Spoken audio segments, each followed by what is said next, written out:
story-nya mungkin related juga dengan orang-orang yang pernah mengalami. Nah, story-nya seperti apa?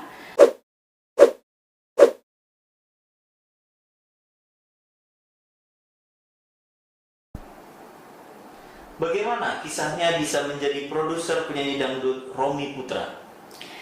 Oke, aku pertama kenal Romy itu adalah saat pertama itu melalui Mas Haris Iskandar, di mana saat itu aku didaulat untuk mendirect proses recording dari single pertamanya Romy yang berjudul Bidadariku, karya dari Mas Haris Iskandar, produksi Sanjaya Music.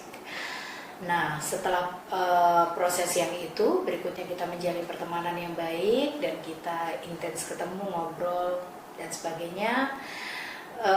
Berlanjut kepada proyek kedua, di mana keberadaanku di sana bukan hanya untuk mendirect, tapi juga menciptakan lagu yang dinyanyikan oleh Romy Putra yang berjudul Ku Bukan Dia. Itu sekitar bulan April, yang sudah rilis sekitar bulan April 2020.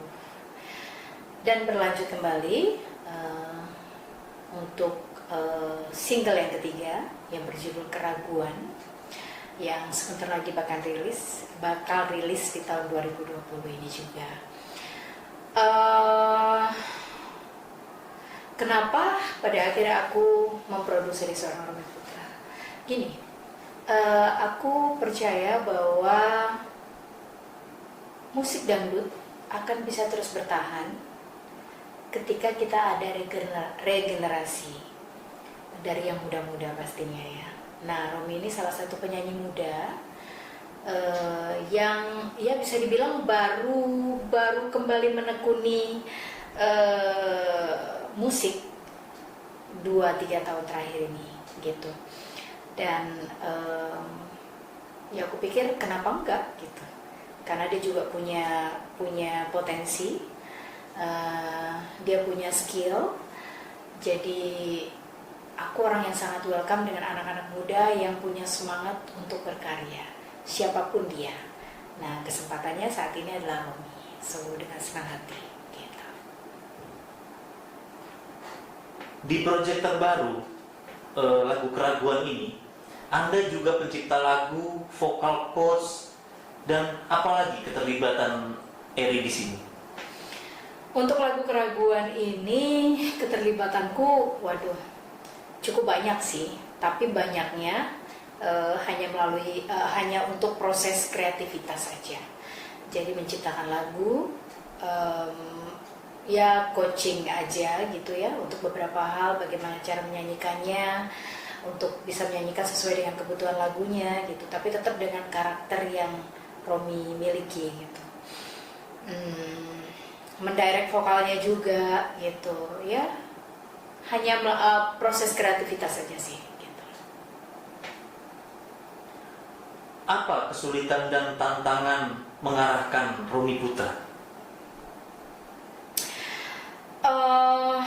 Tantangan dalam mengarahkan proses recordingnya Romy Putra lebih kepada bagaimana aku bisa meyakinkan dia untuk dia yakin dengan potensi yang dimiliki gitu. Jadi gini, bahwa setiap penyanyi itu pasti punya timbre yang berbeda, punya gain yang berbeda. Jadi setiap penyanyi itu kadang-kadang ada yang punya suara tebal, ada yang punya suara nyaring, serak-serak basah, tipis, tebal dan sebagainya.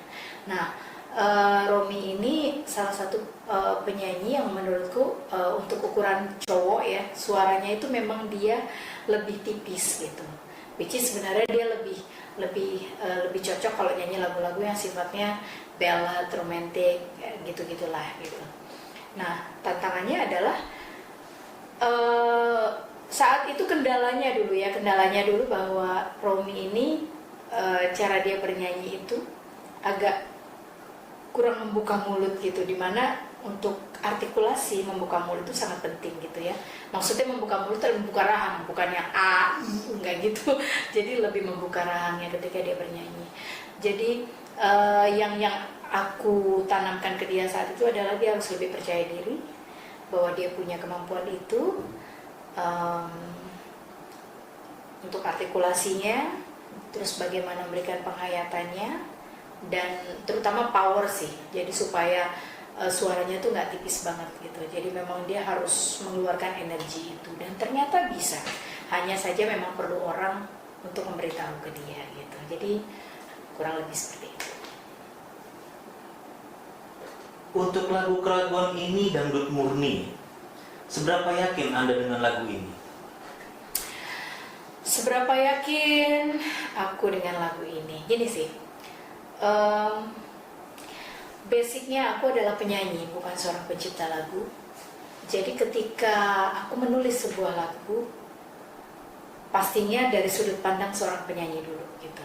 Aku sebagai penyanyi, ketika kita perform dimanapun, pasti banyak hal baru yang kita dapat, atau wawasan yang baru dalam bermusik yang kita dapat.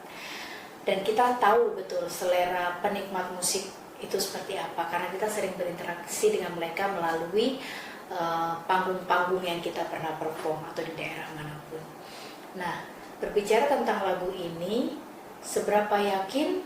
Ya kalau aku pribadi yakin lagu ini, ya mudah-mudahan sih, tepatnya mudah-mudahan.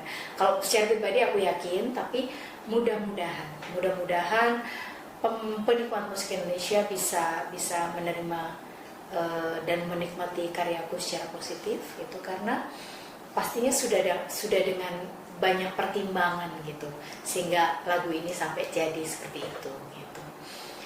Pertama, notasinya sangat mudah dipahami, karena aku tipikal orang yang kalau bikin lagu, aku sendiri aja kalau dengar lagu orang gitu kan, tiba-tiba gampang sekali dicerna, itu enak banget gitu. Nah, kurang lebih lagu ini seperti itu. Jadi pertama, notasinya mudah dipahami. Kedua, story-nya mungkin related juga dengan orang-orang yang pernah mengalami. Nah, story-nya seperti apa? Ya nanti coba didengerin dulu gitu.